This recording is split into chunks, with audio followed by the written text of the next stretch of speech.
Imagine yourself stepping into a sun-dappled room in a grand palace where the air smells of fresh linens and wildflowers from the garden outside.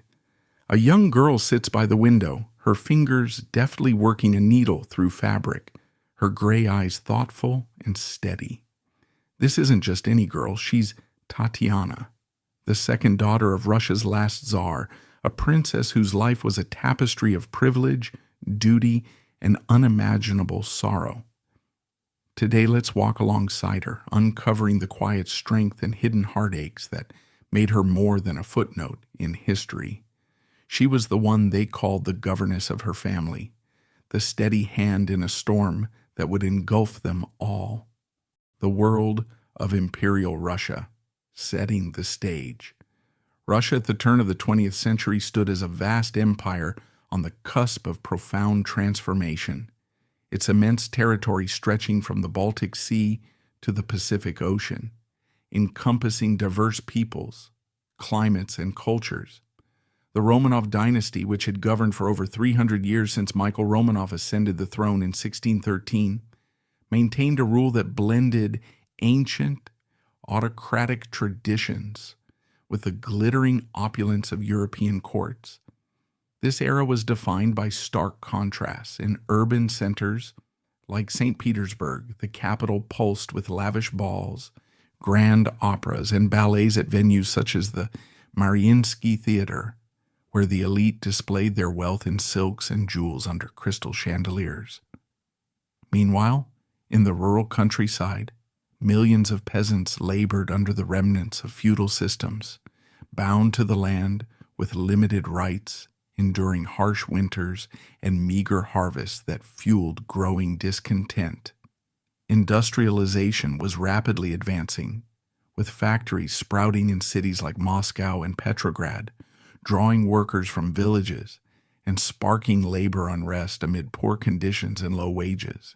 The Tsarist regime, resistant to reform, clashed with emerging modernist ideas, including demands for constitutional governance and land redistribution, setting the stage for revolutionary whispers that would erupt in the coming decades. It was into this precarious world that Tatiana Nikolaevna Romanov was born on June 10, 1897, at the Peterhof Palace, a sprawling estate near St. Petersburg, overlooking the Gulf of Finland. Designed in the style of Versailles, Peterhof featured elaborate fountains that sprayed water in synchronized displays, manicured gardens blooming with roses and tulips, and gilded interiors that evoked fairy tale grandeur. Tatiana's arrival marked a moment of quiet disappointment in a court eager for a male heir to secure the dynasty's future. Her father, Tsar Nicholas II, who had assumed the throne in 1894 following the death of Alexander III, was a gentle, family-oriented man, more inclined toward domestic tranquility than the rigors of ruling a fractious empire. Standing at about 5 feet 7 inches with a mild demeanor and a passion for photography and outdoor pursuits, Nicholas often prioritized his wife and children over state affairs, a trait that critics viewed as weakness amid mounting crises like the Russo-Japanese War of 1904 to 1905 and the bloody Sunday Massacre of 1905, which ignited widespread revolts. Her mother, Alexandra Feodorovna, born Princess Alex of Hesse-Darmstadt in 1872, brought a touch of Victorian reserve and profound religious faith to the household. A granddaughter of Queen Victoria, Alexandra converted to Russian Orthodoxy upon marrying Nicholas in 1894, embracing its rituals with fervor, including daily prayers and pilgrimages. However, her German heritage made her unpopular among Russians, especially during World War I, when anti-German sentiment ran high. She was often derided as the foreigner or suspected of disloyalty. Tatiana was the second child, following her sister Olga Nikolaevna, born in 1895, and was soon joined by Maria in 1899, Anastasia in 1901, and the long-awaited heir, Alexei, in 1904. The family's joy over Alexei was tempered by the discovery of his hemophilia, a bleeding disorder inherited from Alexandra's side through Queen Victoria's lineage, which afflicted several European royals.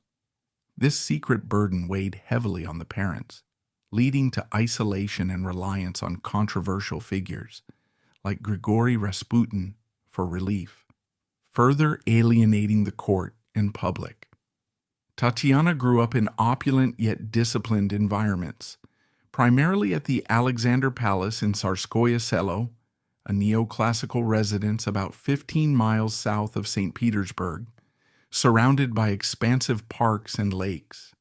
Winters there involved exhilarating sleigh rides through snow-covered forests, pulled by troikas of horses, while summers brought yacht trips on the imperial vessel Standard across the Baltic Sea, where the family enjoyed picnics on Finnish islands and naval reviews. Despite this luxury, her upbringing was strict and grounded in humility, influenced by Alexandra's English nanny roots and Nicholas's military background.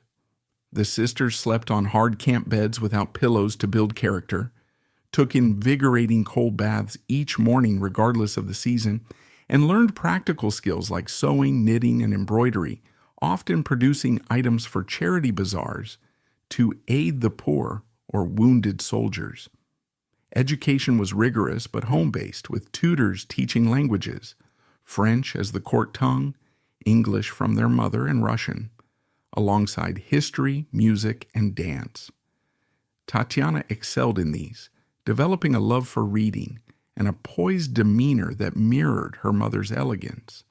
Beneath the surface of this seemingly idyllic family life simmered deep tensions that foreshadowed the empire's unraveling. Alexandra's unpopularity grew due to her reclusive nature and perceived meddling in politics, especially during Nicholas's absences at the front lines. Whispers of revolution echoed from earlier events like the 1905 uprising, where workers' petitions turned bloody, planting seeds of dissent among intellectuals, socialists, and peasants. The secret of Alexei's hemophilia added emotional strain, confining the family to a tight circle of trust and amplifying their vulnerability. Tatiana, observant and dutiful from a young age, felt both sheltered within the palace walls and profoundly connected to the broader world on the brink of change. This era of contrasts, immense wealth for the aristocracy amid grinding poverty for the masses, rapid industrialization clashing against entrenched autocracy, created a powder keg of social unrest, exacerbated by World War I's toll starting in 1914. Food shortages, military defeats, and economic collapse intensified calls for reform, ultimately leading to the 1917 revolutions that would topple the dynasty.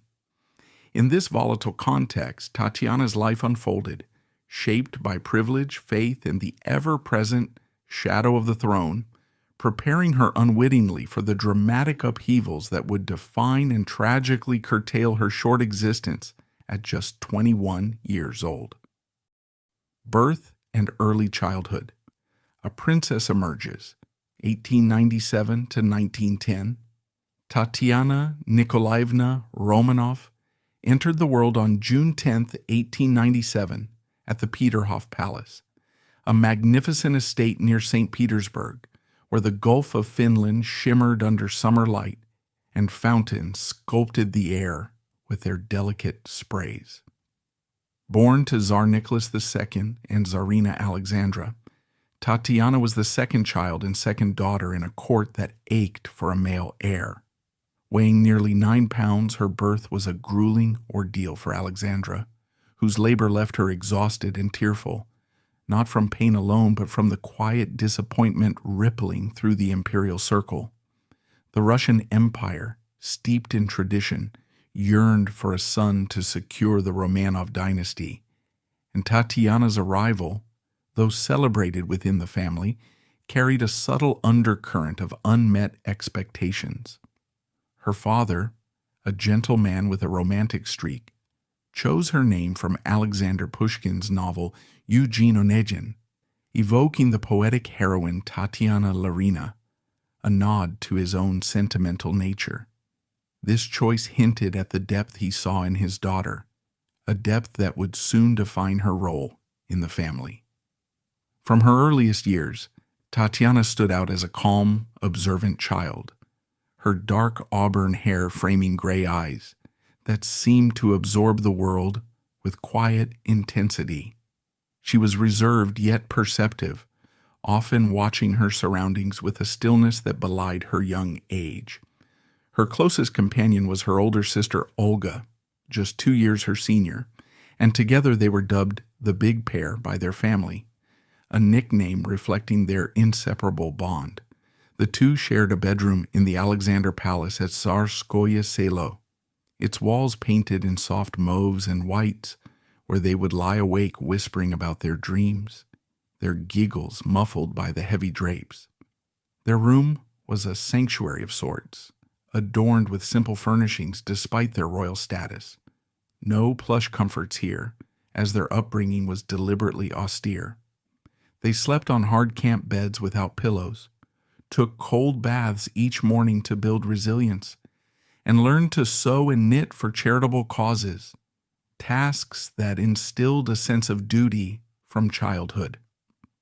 Tatiana's early life unfolded in a world of contrasts, the opulence of imperial palaces juxtaposed with the disciplined simplicity her parents enforced.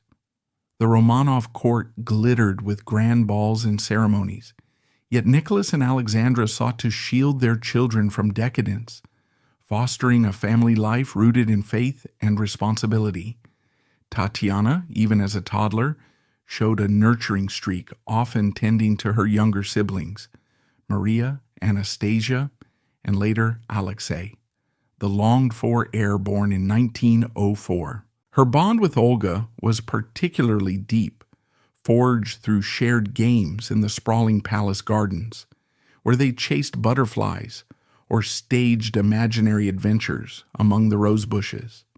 One poignant incident from 1901, when Tatiana was just 4, reveals the strength of this bond and the fragility of their world. During a family trip aboard the Imperial yacht Standard, Tatiana fell gravely ill with typhoid fever, a disease that ravaged even the privileged in an era before antibiotics. Her tiny body burned with fever, and she grew delirious, her frail form barely clinging to life.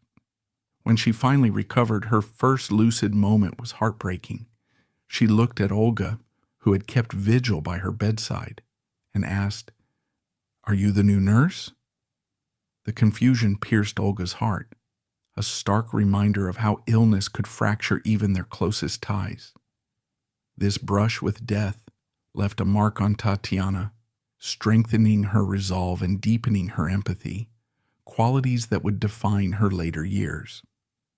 Education was a cornerstone of Tatiana's childhood, blending rigorous academics with practical skills. Tutors taught her French, English, and Russian, ensuring she could navigate the cosmopolitan world of European royalty. She took to languages with ease, her precise diction and clear voice noted by those around her. Beyond academics, she was trained in needlework, producing delicate embroideries for charity bazaars, and learned to manage household tasks like budgeting and organizing, unusual for a princess, but reflective of Alexandra's belief in humility. Family life revolved around Nicholas's quiet leadership and Alexandra's devout influence, with daily prayers and Bible reading shaping Tatiana's lifelong piety. She often joined her mother in the palace chapel, kneeling on the cool stone floor, her small hands clasped in prayer.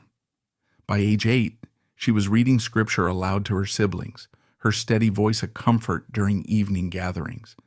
These moments fostered a spiritual depth that would sustain her through later trials.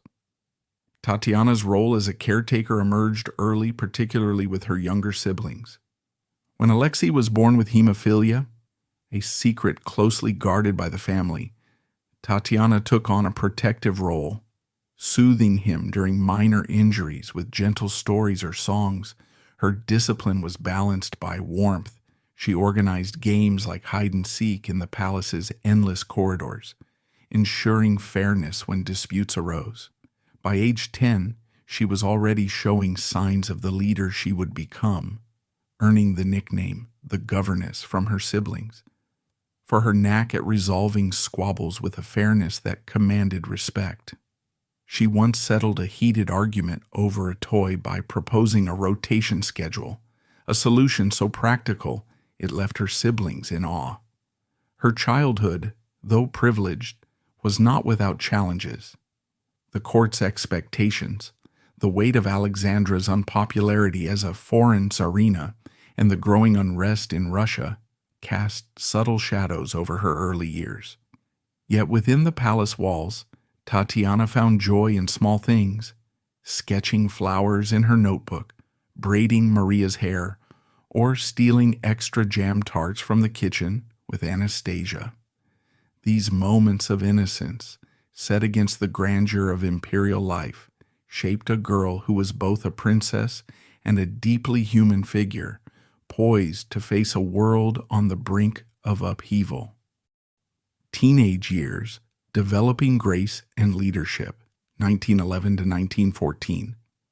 By 1911, at the age of 14, Tatiana Nikolaevna had blossomed into a poised young woman whose elegance and quiet strength set her apart. Tall and slender, with refined features mirroring her mother's Hessian beauty, she was often called the most beautiful of the Romanov sisters. Her dark auburn hair, often swept into sophisticated updos, and her striking gray eyes gave her an air of maturity beyond her years. She had a passion for fashion, delighting in choosing fabrics for dresses and experimenting with hairstyles, even styling Alexandra's hair with such skill that the Tsarina declared her better than any professional. Yet Tatiana's interest in appearance was never vain. It was an expression of her meticulous nature, a way to bring order and beauty to her world. Her practicality shone through in everything she did, from organizing family outings to managing her siblings' schedules, earning her the affectionate nickname, the governess, for her ability to lead with a firm but caring hand. Tatiana's teenage years were marked by a growing awareness of the world beyond the palace, as the Romanov dynasty faced mounting political pressures. Russia was a nation in flux with industrial strikes and peasant unrest, challenging the autocracy her father upheld. Within this turbulent backdrop, Tatiana's role in the family grew more significant. She was Alexandra's confidant, often sitting with her mother during bouts of illness, reading aloud from novels or scripture to ease her migraines. Her reserved nature, sometimes mistaken for aloofness by courtiers, hid a deep empathy. She formed meaningful bonds rather than fleeting ones, preferring quiet conversations over grand displays. Her piety deepened, and she sought solace in daily Bible readings, often retreating to a corner of the palace library to reflect. This spiritual grounding gave her a calm resolve, a trait that made her the family's anchor during moments of tension. A defining event in 1911 shook Tatiana's sheltered world and revealed her vulnerability. At 14, she attended a performance at the Kiev Opera House, seated in the royal box with her family. The evening, meant to celebrate her father's reforms, turned tragic when Prime Minister Pyotr Stolypin, a key figure in stabilizing Russia, was shot point-blank by an assassin. Tatiana watched in horror as blood stained his white tunic, the crowd erupting into chaos as the family was whisked away. The violence left her sleepless for days, her letters revealing a struggle to process the brutality that had invaded her world. She wrote of nightmares, and a lingering fear that such horrors could strike closer to home, a premonition of the storms ahead. This incident marked a turning point, awakening her to the fragility of the throne and the growing unrest threatening her family. As she navigated her mid-teens, Tatiana's social world expanded slightly. She attended formal court events, her grace and poise impressing diplomats and nobles. At a ball in 1913, she danced with a young officer, her cheeks flushed with rare excitement. Though her shyness kept her from engaging too freely, she excelled in needlework, creating intricate embroideries for charity auctions, and developed a love for photography, capturing candid moments of her siblings playing or Alexei's rare smiles during his healthier days.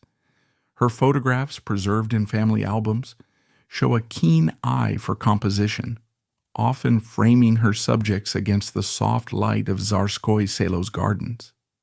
These creative pursuits were a quiet rebellion against the rigidity of court life, allowing her to express a poetic side rarely seen by outsiders. Tatiana's leadership within the family solidified during these years. She mediated disputes between her sisters. Olga's fiery temper often clashed with Anastasia's mischief, and ensured harmony during their lessons or outings. When Alexandra's health faltered, Tatiana stepped in to manage household tasks, from organizing menus to ensuring Alexei's medical needs were met discreetly.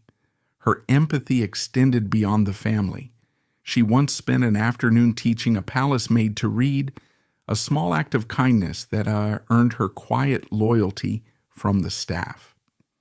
In 1913, during the Romanov tercentenary celebrations, Tatiana joined her family on a tour of historic Russian cities, waving to crowds from open carriages. The cheers masked the growing discontent, but Tatiana, ever observant, noted the tired faces of the poor in her diary, hinting at her awareness of the empire's fractures. Her teenage years were a delicate balance of duty and discovery as she honed the grace and leadership that would define her in the challenging years to come.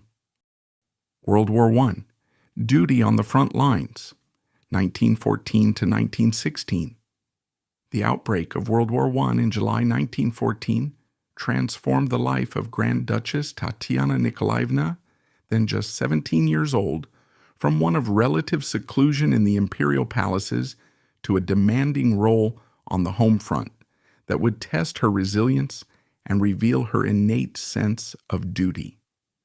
As Europe plunged into conflict, Russia mobilized its vast armies, and the Romanov family felt the weight of the nation's expectations. Tatiana, with her composed demeanor and practical mindset, was drawn into the war effort in a deeply personal way. Alongside her mother, Tsarina Alexandra, and her older sister Olga, she enrolled in Red Cross training, committing herself to nursing the wounded soldiers returning from the front lines. This decision was not merely symbolic. It stemmed from a genuine desire to contribute amid the growing crisis. The training was rigorous, involving classroom instruction on anatomy, wound care, and hygiene, followed by practical sessions that prepared them for the grim realities of hospital work. By autumn 1914, Tatiana had qualified as a certified military surgical nurse, a title that reflected her dedication and skill in an era when women's roles in medicine were still evolving. The hospital at Tsarskoye Selo, a converted wing of the Catherine Palace, became Tatiana's daily domain. What began as a charitable endeavor quickly turned into grueling labor, far removed from the ceremonial duties expected of a Grand Duchess. The wards were filled with the moans of injured men, the sharp tang of antiseptics like carbolic acid hanging heavy in the air, and the constant bustle of medical staff rushing between beds. Tatiana assisted in surgeries, her steady hands proving invaluable during procedures such as amputations, which were all too common due to the trench warfare's devastating injuries. Doctors praised her unflinching composure. One surgeon noted that she handled the sight of blood and exposed wounds with a calm that belied her youth, often staying by a patient's side long after her shift ended to offer comfort. A little-known anecdote highlights her determination.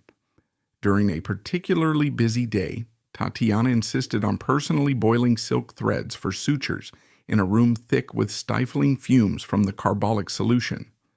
When a superior suggested she step out to avoid the discomfort, she snapped back, "Why can you breathe it and I can't?" This retort, preserved in the recollections of fellow nurses, underscored her refusal to shirk any task, no matter how menial or unpleasant, and her commitment to equality in the face of hierarchy. Tatiana's involvement extended beyond the operating theater.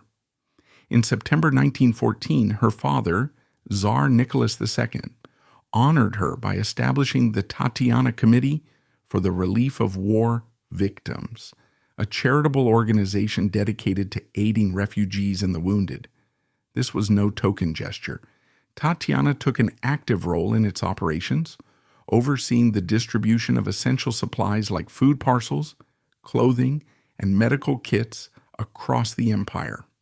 She corresponded with donors, coordinating efforts from her desk at the palace, and ensured that aid reached remote areas affected by the German advance. The committee's work provided solace to thousands displaced by the conflict, and Tatiana's name became synonymous with compassion in wartime Russia. Her leadership here mirrored her family nickname, the governess, as she managed logistics with the same efficiency she applied to sibling disputes. Yet the emotional toll was immense. Tatiana mourned the soldiers she nursed who succumbed to their injuries, writing in her diary of the heartbreak of watching young men not much older than herself fade away. These personal losses deepened her patriotism, fueling her resolve to support the troops in every way possible. In addition to her nursing and charitable work, Tatiana assumed a military honor that further tied her to the war effort.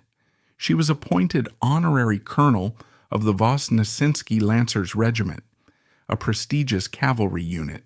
Dressed in a tailored uniform complete with epaulettes and a peaked cap, she reviewed the troops on horseback, her tall, slender figure cutting an inspiring silhouette as she addressed the soldiers with poise and encouragement.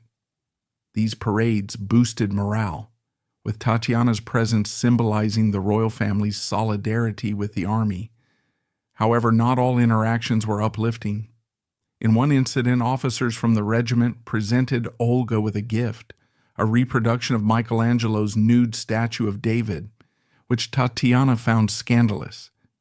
In a private letter to a friend, she vented her outrage, calling the givers as swine and revealing her protective instincts toward her sister and her own sense of propriety in a time when decorum was eroding under war's strain. Balancing these public duties with family life was a constant challenge for Tatiana. The war exacerbated Tsarina Alexandra's health issues, including debilitating migraines that left her bedridden.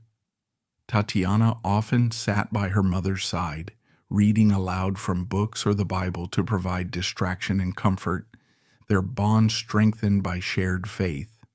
Meanwhile, her younger brother Alexei's hemophilia attacks grew more frequent under the stress, and Tatiana helped care for him, administering treatments and offering quiet reassurance.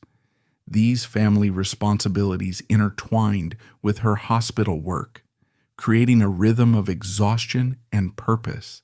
The constant stream of casualties arriving at Tsarskoye Selo exposed Tatiana to the harsh realities of pain and death, a stark contrast to her pre-war innocence spent in garden games and palace teas. She witnessed gangrene-ravaged limbs, heard the final confessions of dying men, and learned to suppress her own fears to focus on healing. Fellow nurse Valentina Chebotarova, who became a close confidant, described Tatiana's poetic nature, eager for true friendship, noting how she confided worries about the war's toll on her family. This friendship provided Tatiana a rare outlet for her emotions, as she navigated the dual roles of caregiver and Grand Duchess. As the war dragged on into 1915 and 1916, Tatiana's experiences forged her into a woman of action and empathy. She assisted renowned surgeon, Dr. Vera Gedroitz, during complex operations, her deft hands and cool-headedness earning admiration from the medical staff, who saw her as born to be a nurse. One emotionally striking fact, rarely discussed, is Tatiana's habit of collecting locks of hair from deceased soldiers to send to their families, a tender gesture that humanized the anonymous losses of war. Her faith sustained her through these trials.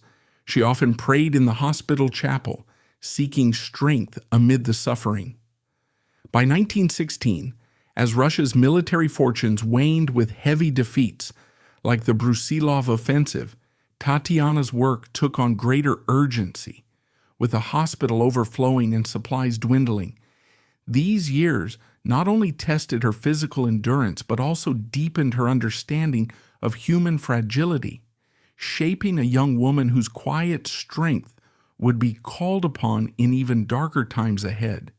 The war, with its blend of heroism and horror, marked Tatiana's transition from adolescence to maturity, leaving an indelible imprint on her character and legacy.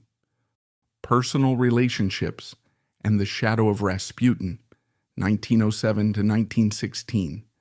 The period from 1907 to 1916 was a formative one for Grand Duchess Tatiana Nikolaevna, marked by the deepening influence of Grigory Rasputin on her family and the emergence of her own personal relationships amid the growing shadows of scandal and war. It began in 1907 when Tatiana was just 10 years old, as her mother, Tsarina Alexandra, desperate for a cure for Alexei's hemophilia, turned to the enigmatic Siberian peasant and self-proclaimed holy man Rasputin. His arrival at the imperial court introduced a controversial figure whose mystical claims and apparent ability to ease Alexei's bleeding episodes captivated the Romanovs. Tatiana, with her devout nature, came to view Rasputin as our friend, a spiritual guide whose presence brought solace to a family burdened by secrecy and fear. She maintained a notebook filled with his sayings, meticulously recording phrases that resonated with her budding sense of faith and emotion. One such entry reads, "Love is light, and it has no end. Love is great suffering. It cannot eat, it cannot sleep." This collection, rarely mentioned in popular accounts, reflected Tatiana's fascination with his wisdom, which she saw as a beacon through personal and national trials, blending themes of enduring love with the acceptance of pain. As Tatiana entered her teenage years, Rasputin's role expanded, becoming a double-edged sword for the family. While he provided comfort during Alexei's crises, often summoned in the dead of night to pray over the boy, his reputation for debauchery and political interference fueled scandals that eroded public trust in the Romanovs. Rumors swirled of illicit affairs, with satirical cartoons depicting Rasputin seducing the Tsarina and her daughters, though these were baseless propaganda aimed at discrediting the monarchy. Tatiana, ever loyal, defended him in private conversations with family and close aides, dismissing the gossip as malicious lies. Her allegiance stemmed from genuine gratitude. She witnessed his calming effect on Alexei and believed in his divine gifts. However, the association isolated the family further, as courtiers and ministers whispered about Rasputin's undue influence on state affairs, particularly during Nicholas's absences at the front. A little-known controversy involves allegations that Tatiana was present at Rasputin's murder in December 1916, disguised as a lieutenant of the Chevalier Guard to exact revenge for the scandals he brought upon her family. Though dismissed by diplomats like Maurice Palaiolog as sensational rumor, this tale underscores the intense emotions surrounding Rasputin's end. Tatiana attended his secret funeral, signing an icon buried with him and weeping profoundly, her grief a testament to the complex bond she felt toward the man who'd been both comforter and curse.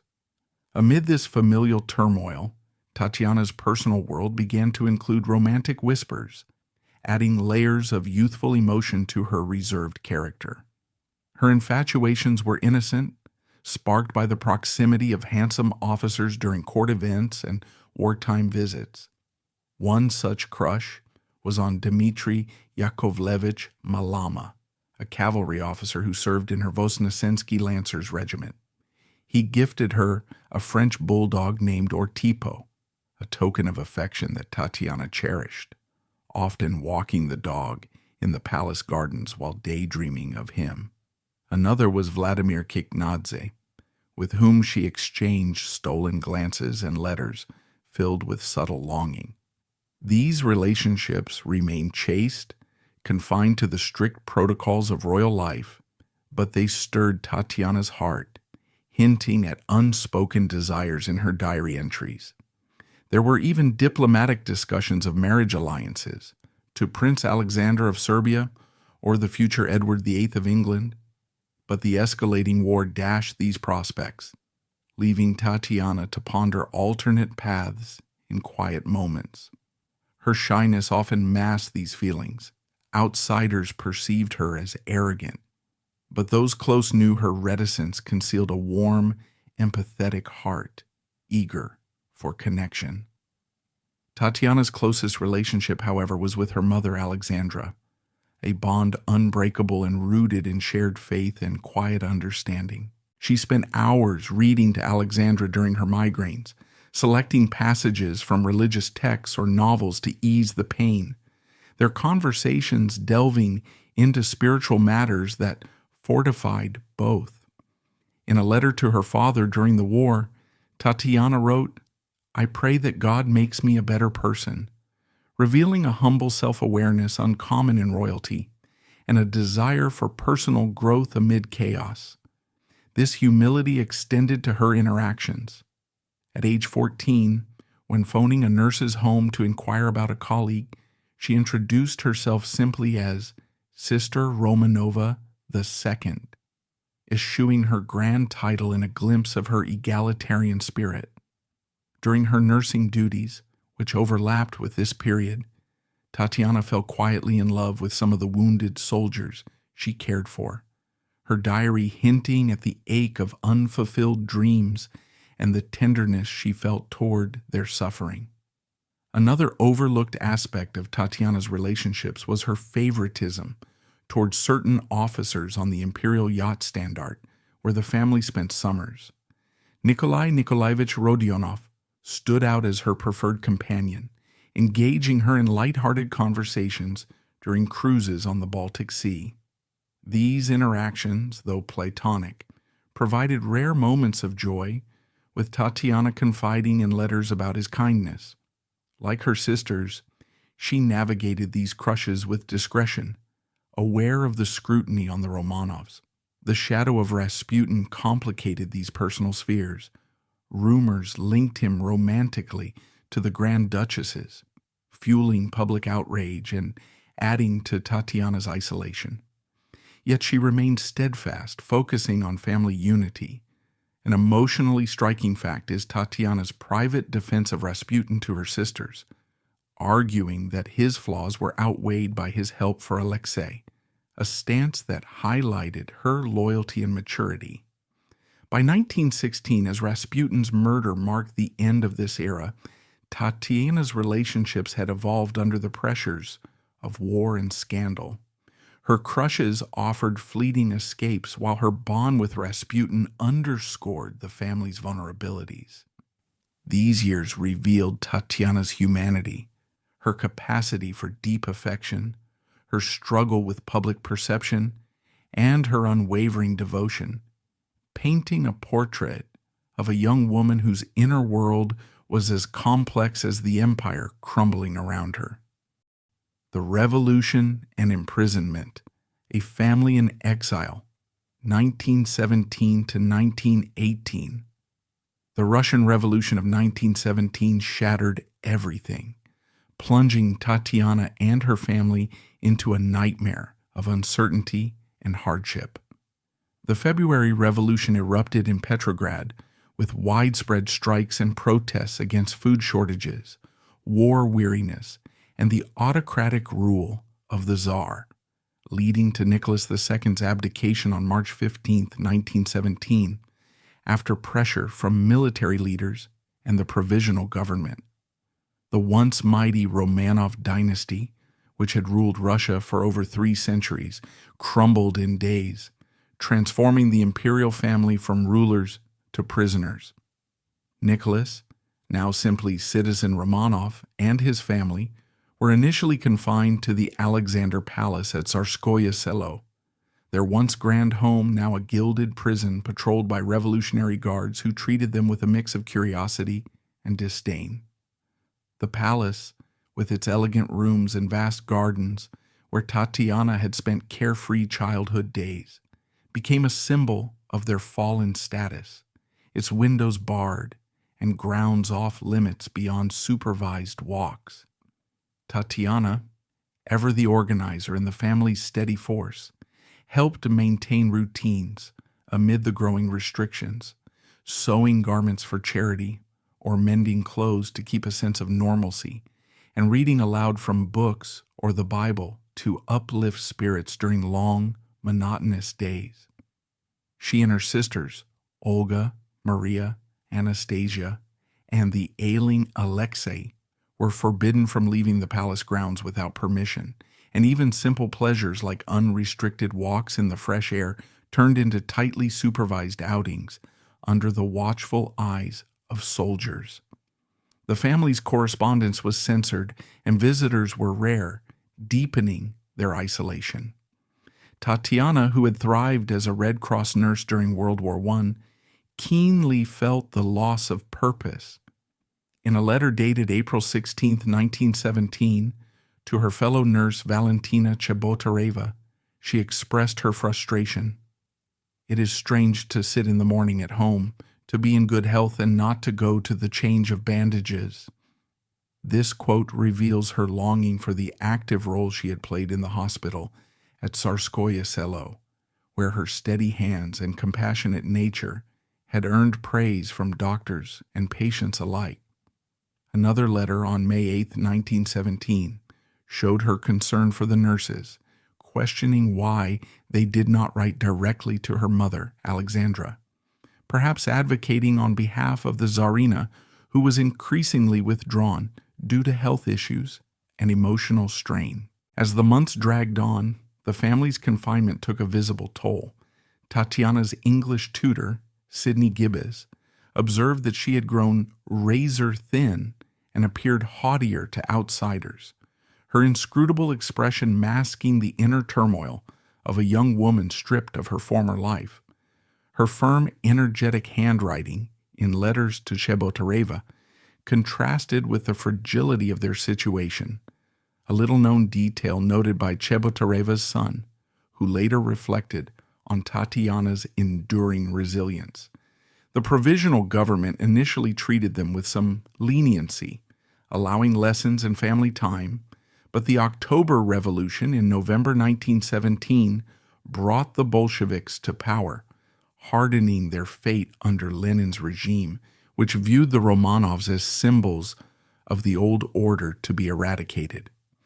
In August 1917, the family was exiled to Tobolsk in Siberia, a remote town far from the opulence of St. Petersburg, as the Bolsheviks sought to isolate them further amid fears of royalist rescues. The journey by train was arduous, lasting several days in cramped quarters with limited privacy, constant jolts over rough tracks, and the ever-present fear of attack from anti-Bolshevik forces or opportunistic mobs. Upon arrival, They were housed in the modest governor's mansion, a stark downgrade from their palaces, with plain wooden furniture and no luxuries. Life simplified further. The family adapted to domestic chores, with Tatiana taking on more roles like baking bread in the makeshift kitchen and mending clothes by hand, skills honed from her strict upbringing that emphasized practicality over pampering. She stayed positive, writing letters filled with hope and small joys, such as organizing snowball fights with her siblings in the snowy Siberian winters, or sharing stories around the dinner table to combat the boredom and cold. One anecdote from this period highlights her leadership. When Alexei suffered a hemophilia attack, Tatiana nursed him diligently, drawing on her wartime experience to manage his pain and keep his spirits up while also coordinating with the guards for basic supplies like medicine and food.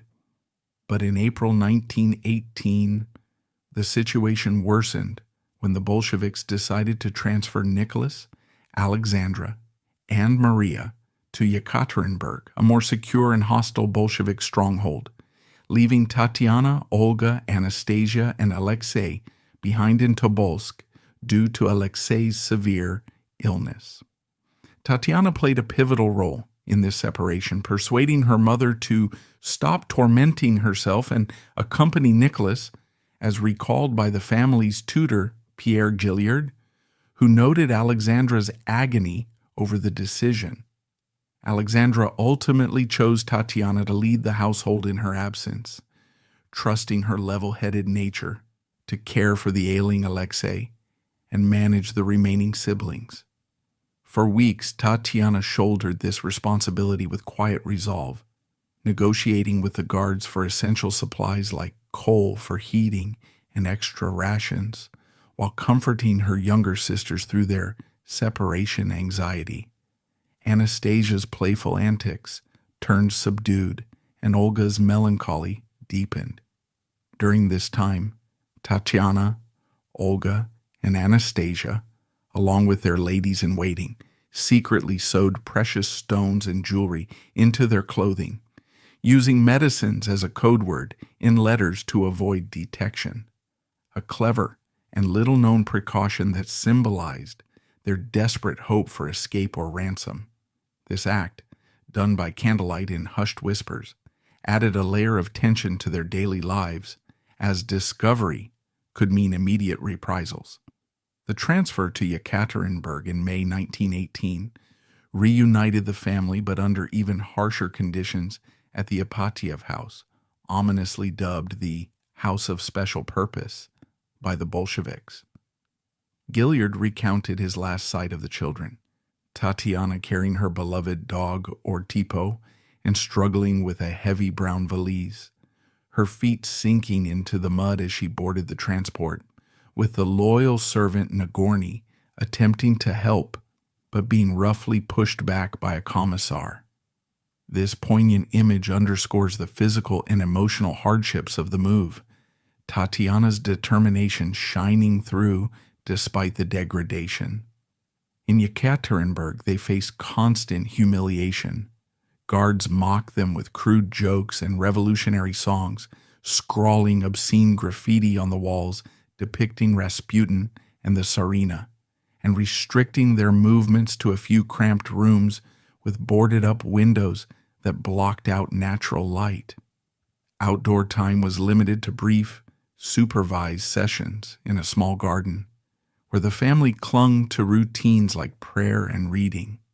The sisters continued their secretive work, sewing more jewels into their corsets by candlelight, a painstaking process that involved layering diamonds, pearls, and gold into the fabric for safekeeping, representing not just material wealth, but a fragile link to their past life and potential future freedom.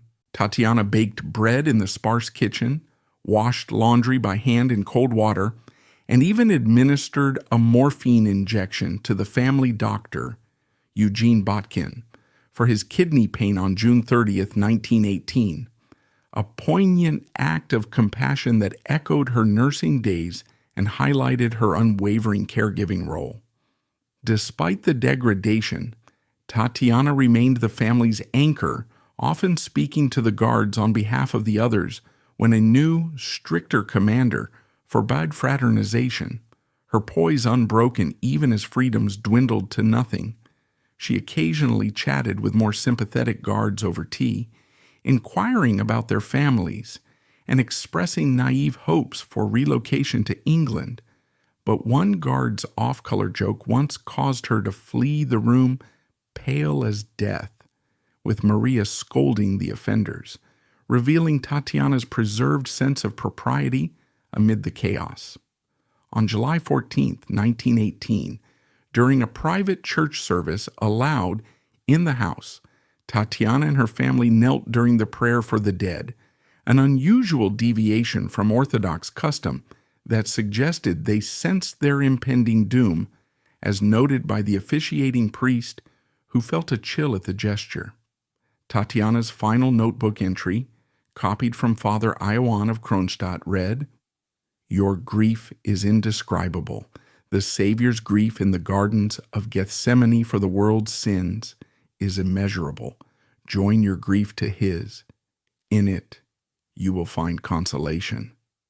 This reflection captured her enduring faith and quiet acceptance, even as despair closed in, providing a glimpse into her inner world of spiritual solace amid physical and emotional suffering. Throughout this period, Tatiana's role as the family's governess, practical, devout, and empathetic, helped sustain them, her actions weaving threads of normalcy into the fabric of their unraveling lives until the tragic end loomed. The tragic end. Execution in the basement, July 1918. On the night of July 16, 1918, the end came swiftly and brutally, sealing Tatiana's fate in one of history's darkest chapters. The Bolsheviks, fearing the advancing White Army might rescue the Romanovs and use them as a rallying point against the revolution, decided to eliminate the family entirely. The Ural Soviet, under pressure from Moscow, issued the execution order, though Lenin later denied direct involvement to maintain plausible deniability. As the family dined that evening, unaware of the plot, Yakov Yurovsky, the Bolshevik commander of the Apachev house, informed them that their kitchen boy, Leonid Sednev, was being sent away, ostensibly to visit relatives, but in reality to remove him from the impending slaughter, as he was Alexei's playmate and too young to be targeted. This small deception added to the family's unease, but they retired to bed as usual, clinging to routines in their confined world. Around midnight, Yurovsky awakened the household, instructing them to dress quickly for a supposed emergency relocation to a safer place amid the chaos of approaching anti-Bolshevik forces. The family complied without suspicion, gathering their few belongings and descending to the semi-basement room, a dimly lit, bare space measuring about 6 by 5 meters, with peeling wallpaper and a single bulb casting harsh shadows, a stark contrast to the opulent palaces of their past, like the marble halls of Tsarskoye Selo or the sunlit gardens of Livadia. Alexandra, weakened by illness, requested a chair, and Nicholas asked for another for the frail Alexei, who was carried down by his father due to his hemophilia. Yurovsky's assistant, Grigory Nikulin, later remarked cynically, "The heir wanted to die in a chair. Very well then, let him have one," highlighting the cold calculation behind the facade of courtesy. The family and their loyal retainers, Dr. Eugene Botkin, maid Anna Demidova, valet Alexei Trupp, and cook Ivan Karitonov, were arranged in 2 rows, with Tatiana likely standing near her mother and sisters, her tall, slender figure positioned protectively close to Alexandra. Told to wait for a truck that would transport them, the group stood in tense silence, perhaps whispering prayers or exchanging reassuring glances. Minutes later, Yurovsky returned with an 11-man execution squad, mostly Latvian revolutionaries armed with revolvers and rifles. He read the execution order aloud in a flat voice. Nikolai Alexandrovich, in view of the fact that your relatives are continuing their attack on Soviet Russia, the Ural Executive Committee has decided to execute you. Nicholas, stunned, turned to his family and uttered, "What? What?" before the room erupted in gunfire. Yurovsky fired first, aiming at Nicholas and killing him instantly with shots to the chest, while others targeted Alexandra and Alexei. Chaos ensued as bullets ricocheted off the walls, filling the air thick with gunpowder smoke, screams, and the acrid smell of blood. Tatiana instinctively shielded her mother, huddling with her sisters against the wall in a desperate attempt to protect Alexandra, who had been shot in the head early on. But the jewels sewn into their corsets, over 1.3 kilograms of diamonds and pearls, hidden as a precaution during their Tobolsk exile, deflected some shots, acting like makeshift armor and prolonging the agony as bullets bounced around the confined space. Peter Ermakov, an intoxicated executioner, fired at Tatiana, hitting her in the thigh and causing her to cry out in pain as she ran toward the double doors in a frantic bid for escape, her graceful poise shattered by terror. This rarely discussed detail from eyewitness accounts underscores her survival instinct, a fleeting moment of resistance in the face of inevitable doom. The initial volley lasted only seconds, but the smoke obscured vision, and when it cleared, several victims were still alive, moaning on the floor. Bayonets followed, stabbing wildly in the confusion as the executioners, panicked by the resilience of the daughters, resorted to brutal close-quarters violence. The blades glanced off the jewel-laden corsets, failing to penetrate deeply, which only heightened the horror. Tatiana, wounded but conscious, was among those who endured this prolonged suffering, her cries mingling with those of her sisters. Finally, Yurovsky, determined to end it, administered the coup de grace, a single bullet to the back of her head, fired at point-blank range. She was just 21, her life cut short in a frenzy of violence that lasted mere minutes, but echoed through eternity, transforming the basement into a slaughterhouse, slick with blood and littered with spent casings. The bodies were hastily disposed of in a nearby mine known as the Four Brothers, where the executioners attempted to destroy evidence by stripping the corpses, burning them with sulfuric acid, and throwing them down a shaft. But the shallow pit proved inadequate, so the remains were retrieved the next day, further mutilated, and reburied in a mass grave along Koptiaki Road, about 15 kilometers from Ekaterinburg. 2 bodies, Alexei and one sister, later identified through DNA as Maria or Anastasia, were burned separately and buried nearby to confuse potential discoverers. This grim attempt to erase the Romanovs from history involved grenades to disfigure the faces, ensuring no recognizable relics could inspire counter-revolutionaries. Eyewitnesses later recounted the horror in fragmented memoirs. Yurovsky's own reports described the difficulty in killing the daughters due to the jewels, admitting the execution was not a simple affair, and emphasizing his role in finishing off Tatiana and Alexei to shoot straight at the heart, to avoid an excessive quantity of blood and get it over quickly. Another guard, Alexei Kabanov, heard the gunshots and dogs barking, leading to orders for bayonets and gun butts when bullets failed. The family's loyal retainers perished alongside them. Botkin shielding Alexei, Demidova clutching a pillow stuffed with jewels, their devotion unbroken to the end, as Botkin had earlier written a letter affirming his loyalty, stating he would die with them if necessary. These accounts paint a picture of botched brutality far from the efficient justice the Bolsheviks claimed. Emotionally, the execution capped months of psychological torment for Tatiana, who had maintained faith amid despair. On July 15th, the day before, she appeared in good spirits, joking with her sisters and helping cleaning women scrub the floor, a final act of normalcy. Her final notebook entry quoted Father Ioan of Kronstadt, "Your grief is indescribable. The Savior's grief in the gardens of Gethsemane for the world's sins is immeasurable. Join your grief to his in it. You will find consolation."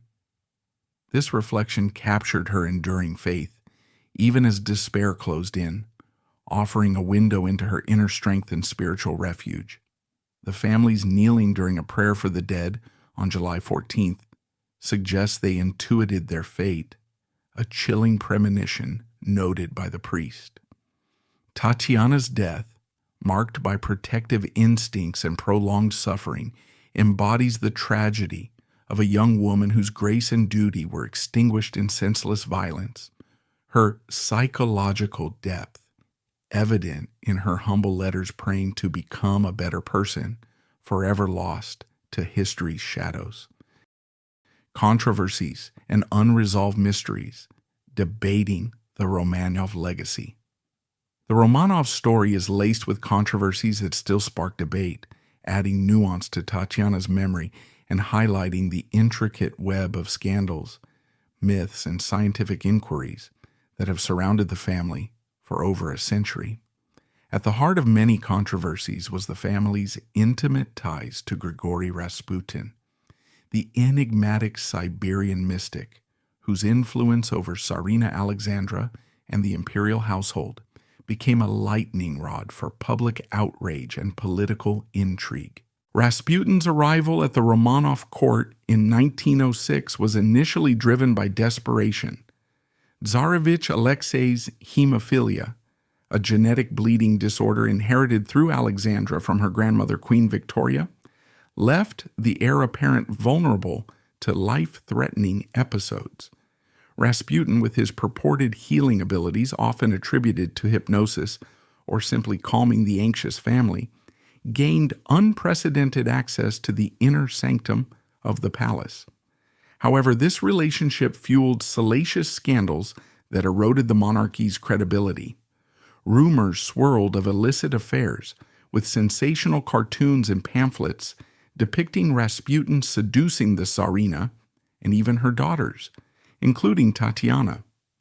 These caricatures, circulated widely in underground presses during World War I, portrayed him as a lecherous manipulator, often shown in compromising positions with the Grand Duchesses, though historians widely regard them as baseless propaganda engineered by anti-monarchist factions to discredit the regime. One particularly vicious rumor suggested Rasputin had debauched the entire family, exploiting their vulnerability over Alexei's condition to wield undue political power, advising on ministerial appointments and war strategies, which further alienated the nobility and public. A key scandal involved direct accusations against Rasputin, underscoring the family's isolation from criticism and Alexandra's blind faith in him. In 1910, Nurse Maria Ivanovna Vishnyakova, who cared for the Grand Duchesses, accused Rasputin of raping her during a visit to his home. Vishnyakova reported the incident to Alexandra, expecting outrage, but the Tsarina dismissed it outright, convinced that Rasputin's actions were divinely inspired and beyond reproach. To compound the matter, Alexandra countered by claiming Vishnyakova had been caught in a compromising situation with a Cossack guard, leading to the nurse's swift dismissal in 1913.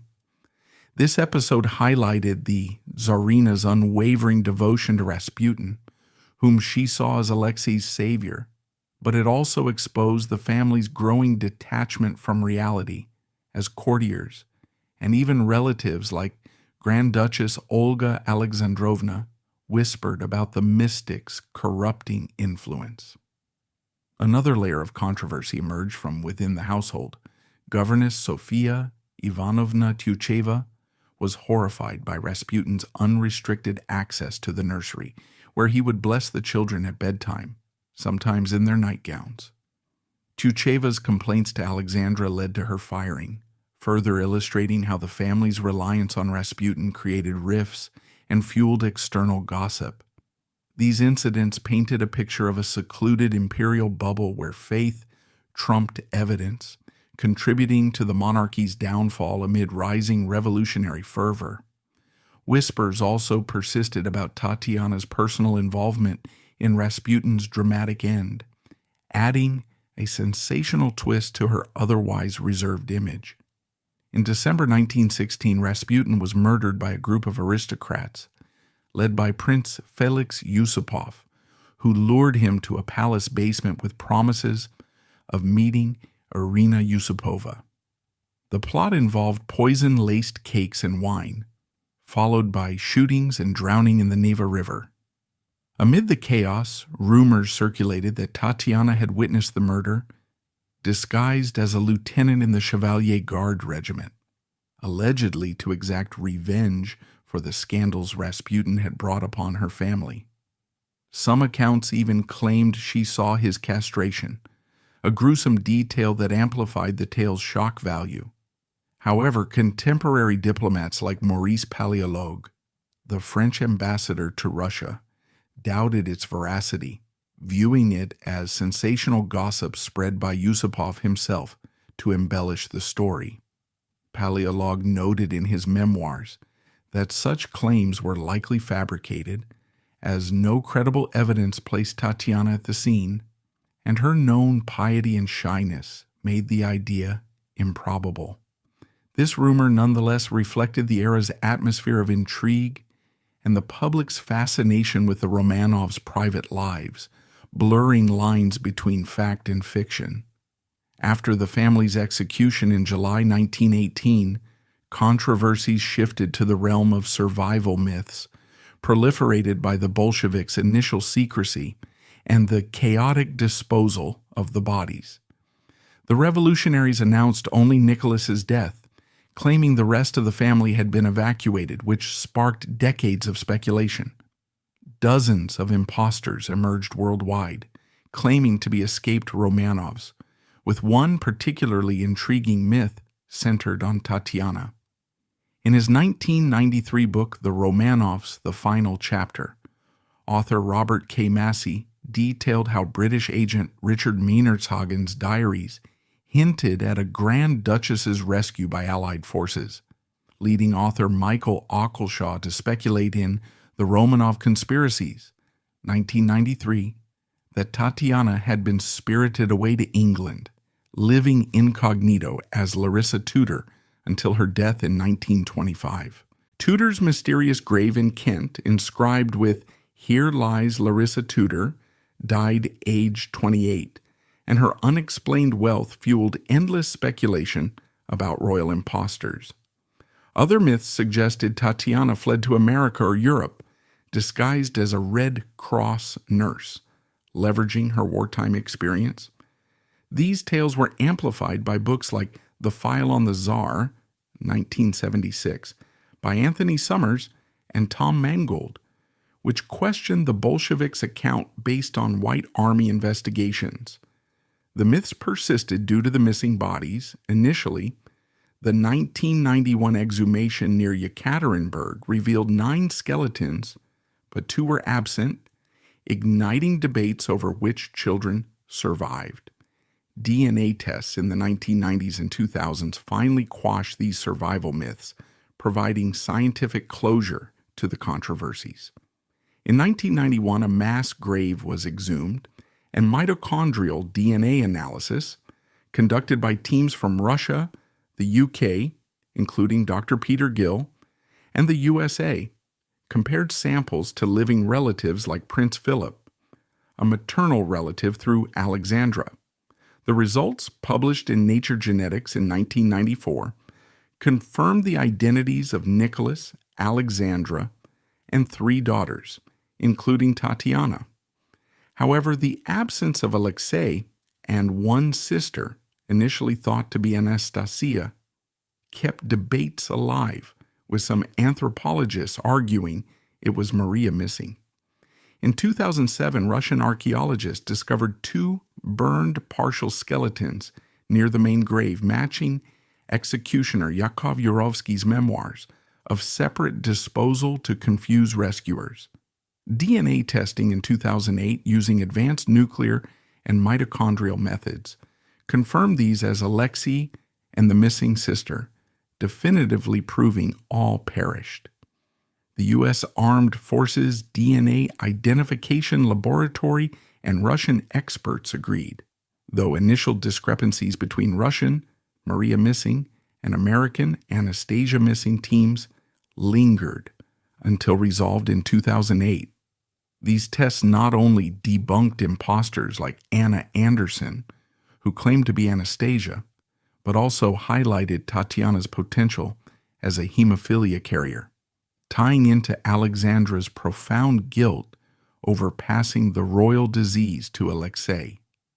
As a symptomatic carrier, Tatiana experienced heavier bleeding during menstruation, as noted by her aunt Olga Alexandrovna, adding a layer of personal tragedy to the family's genetic curse, which afflicted multiple European royals and underscored intermarriage's dangers.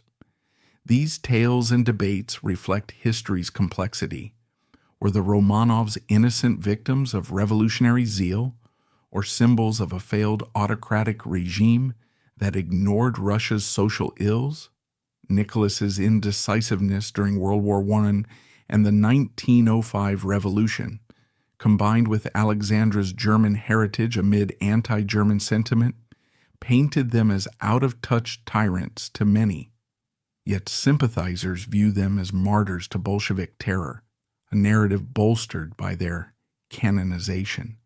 Tatiana's story invites us to question narratives of power and tragedy, considering the human cost of political upheaval, the loss of a young woman whose quiet leadership and faith were overshadowed by scandal and myth. Respectfully, we see a family caught in forces beyond control, their legacy a mosaic of verified facts and lingering enigmas that continue to captivate historians and the public alike. Enduring impact. Tatiana's place in history. Tatiana's death marked the end of an era, but her legacy echoes through time, influencing culture, politics, and personal reflection in ways that transcend her brief 21 years. The execution of the Romanov family on July 17, 1918, sent shockwaves across the globe, symbolizing the brutal triumph of Bolshevism and accelerating the consolidation of Soviet power under Lenin. In the immediate aftermath, the murders horrified Western leaders. King George V of Britain, Nicholas's cousin, had earlier withdrawn an asylum offer due to political pressures, a decision that haunted him. The event solidified the Bolsheviks' grip on Russia, eliminating any royalist rallying point and paving the way for the Russian Civil War's escalation, which claimed millions of lives. Internationally, it reshaped alliances, contributing to the Treaty of Versailles' harsh terms on Germany, and sowing seeds for the Cold War by establishing the Soviet Union as an ideological counterweight to the West. Tatiana, as the poised governess of her siblings, embodied the family's quiet dignity amid this chaos, her memory evoking the fragility of monarchy in the face of revolutionary fervor. Culturally, the Romanov tragedy has inspired countless books, films, and myths that romanticize the lost imperial age, often portraying Tatiana as the epitome of elegance and duty. Early works like The Fall of the Russian Empire, 1928, by Edmund Walsh set the stage, but more focused narratives emerged with Helen Rappaport's The Romanov Sisters, The Lost Lives of the Grand Duchesses, 2014, which draws on Tatiana's diaries and letters to reveal her as a practical, faith-driven young woman who organized family life and nursed wounded soldiers. Rappaport highlights Tatiana's wartime role, quoting her letters where she expressed humility, such as praying to become a better person. Novels like Robert Alexander's The Kitchen Boy, 2003, fictionalize the family's final days, with Tatiana depicted as a compassionate figure baking bread in captivity. Films have amplified this romanticism.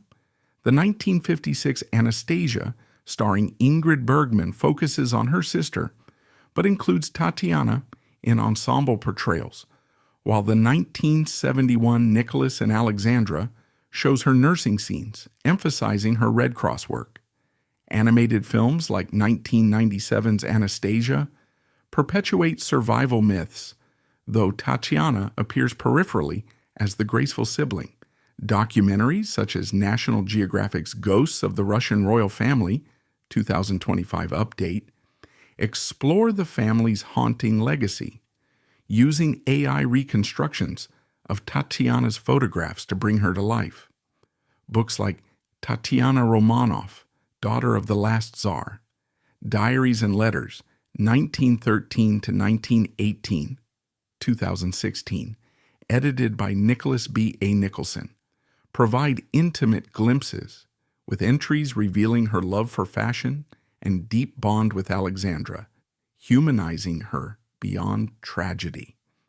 Tatiana's nursing and relief work during World War I highlighted women's roles in war, influencing humanitarian efforts and paving the way for greater female involvement in medicine and aid organizations. At 17, she trained as a Red Cross nurse, assisting in surgeries at Tsarskoye Selo Hospital, where her steady hands earned praise from surgeons like Dr. Vera Gedroitz. She boiled sutures amid fumes, snapped at superiors for equality, and collected locks of hair from deceased soldiers for families, a tender gesture rarely discussed. The Tatiana Committee, named after her in 1914, distributed aid to refugees, foreshadowing modern organizations like the International Red Cross. Her efforts challenged gender norms in Tsarist Russia, inspiring post-war nursing reforms and women's emancipation movements. In broader humanitarian contexts, her story parallels figures like Florence Nightingale, symbolizing compassion amid conflict. The spiritual dimension of Tatiana's legacy culminated in her canonization, affirming her as a symbol of endurance and faith. In 1981, the Russian Orthodox Church abroad, ROKOR, canonized the Romanovs as holy martyrs, recognizing their death as persecution for faith, with Tatiana included for her piety. She read the Bible daily and quoted spiritual texts in her final notebook. This act by ROCOR, exiled from Soviet Russia, served as a rebuke to communism. In 2000, the Moscow Patriarchate canonized them as passion bearers, a distinction emphasizing their Christ-like endurance of suffering without hatred, rather than direct martyrdom for belief. The Synod noted their humbleness, patience, and meekness, with Tatiana's role as family caretaker exemplifying this. Miracles attributed to the family, like healings at their icons, bolster veneration. Pilgrims visit the Church on Blood in Ekaterinburg, built on the Ipatiev house site, where Tatiana's relics draw devotees seeking solace in her quiet strength.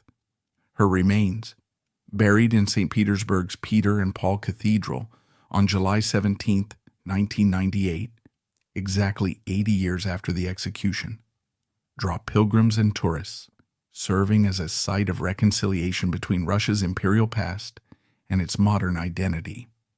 The ceremony, attended by President Boris Yeltsin, who called the murders a monstrous crime, marked national atonement, with DNA-confirmed bones interred amid Orthodox rites. The 2007 discovery of Alexei and a sister's remains completed the puzzle, allowing full closure. Today, the cathedral tomb attracts thousands annually, blending history with spirituality. as Russia grapples with its czarist heritage under Putin, who has invoked the Romanovs in nationalist narratives. We learn from Tatiana the value of quiet leadership, as she organized her siblings and supported her mother, the pain of unspoken love, evident in her crushes on officers like Dmitry Malama, and the fragility of life amid revolution, cut short at 21. She reminds us that history's grand figures were human, flawed in their isolation, devoted in their faith, and profoundly resilient in adversity. In a world still grappling with inequality and upheaval, Tatiana's story urges empathy, showing how personal duty can shine even in darkness, and encouraging us to value family, faith, and compassion above all, lessons that resonate in contemporary discussions of power, genetics via hemophilia, awareness, and humanitarianism. Reflections on a life cut short. As we step back from that palace window, Tatiana lingers, a young woman whose grace masked deep wells of emotion, whose life ended too soon, but whose spirit endures. She teaches us to cherish family bonds, face adversity with poise, and find light in suffering.